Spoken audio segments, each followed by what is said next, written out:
You ever find yourself scrolling, just endlessly scrolling, only to land on some old black and white movie from like decades ago? Yeah? Well, you're definitely not alone. So today, we're going to do an explainer on that exact feeling. That very specific, very real sense of finding comfort, a kind of refuge in the stories of the past.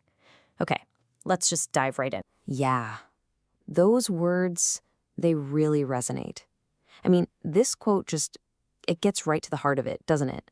It's that feeling when a piece of art, a line in a movie, a piece of music, it just seems to get you, maybe even better than you get yourself. And that's really the jumping off point for this whole explainer. Why is it that so often we find that deep connection, not in what's new, but in what's old? All right, so first section, a heart left behind. Let's kick this off with a question for you. Have you ever just felt a total disconnect with the speed, the noise of the world today? Like you're operating on a completely different frequency than everything and everyone around you? Okay, so here's where it gets really interesting. This isn't just about feeling like, oh, I'm stuck in the good old days. Look at this definition. It's not about I can't keep up. It's this powerful idea that the times have left my heart behind. See the difference? It's a total reframe. It takes it from being a personal problem, like, oh, I'm just getting old, and turns it into a cultural observation.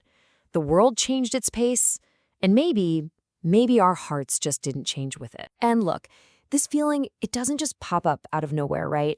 It's rooted in some really real heavy stuff. You're facing the reality of aging parents. You've got your own anxieties about midlife, both physical and mental.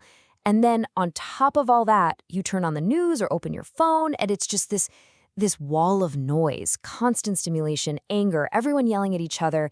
It really does feel like the ground beneath your feet is unstable. So, of course, you'd start looking for something solid, something steady. Which brings us right here to modern noise versus that classic rhythm. Because where do we often go to escape? The movies, right? So let's really break down the difference between what we're getting today and what those older films have to offer. I mean, look at this. It lays it out so clearly. On one side, you've got modern films. They're fast, constant stimulation, and sometimes it feels like they're pushing you away, almost yelling for your attention instead of earning it. But then you look at the other side, old films. The pacing is careful. There's what the source material calls emotional breathing room. I love that phrase. It's the space where, get this, hope is permitted. It's allowed to exist. And this point is so important. Modern stories often feel like they can only be told by breaking something. Breaking a character down, breaking social norms, or literally just breaking a ton of stuff on screen. And there's this intensity to it all.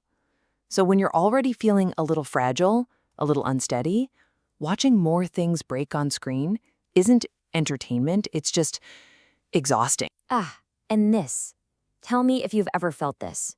You're watching a movie, it's trying to be moving, but it just feels like an artificial demand for tears. You know what I mean? The music swells right on cue, the camera pushes in, you can almost see the gears turning. It's not moving you, it's telling you to be moved. It feels manipulative, not genuine. It's a world away from a story that quietly earns your emotions. Okay, so if modern movies can feel like they're demanding so much from us, what is it about these old films that feels so restorative? Well, it's almost like they were designed specifically for a tired heart. Let's look at how they do it. It's this really gentle approach. First, they don't talk too much. There's confidence in silence. Second, they don't show too much. They trust you to fill in the gaps. Third, and this is big, they don't force sadness on you. But, and this is absolutely key, they still show life's bitterness. They don't pretend life is perfect. They just handle the hard stuff with a kind of respect. A respect for the story and a respect for you. Think about that for a second.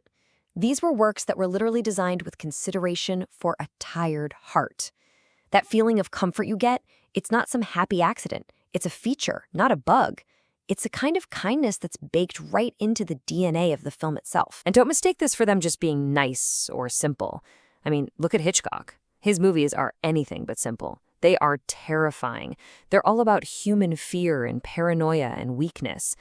But, and this is the crucial part, they almost always allow for hope, for some kind of salvation at the end. They look directly at the darkness, but they aren't swallowed by it.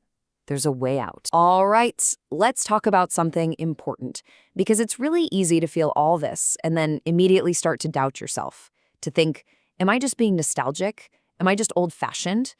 Let's tackle that head on, because this is about more than just nostalgia. So let's be super clear. This is not about being backwards or old-fashioned. It's not about just getting old. And it's definitely not about hiding from the world. No, look at the other side. This is about choosing your own space. It is a conscious act of self-care. It's about finding a gentle place for yourself in a world that isn't always so gentle. And that's the main takeaway, right there. Your preference for these films, it's not a retreat. It's a choice. It's an active, powerful choice about what you let into your life and what you use to nourish your own spirit. So how do we wrap all of this up? Well, there's a really beautiful metaphor that I think perfectly captures this whole experience.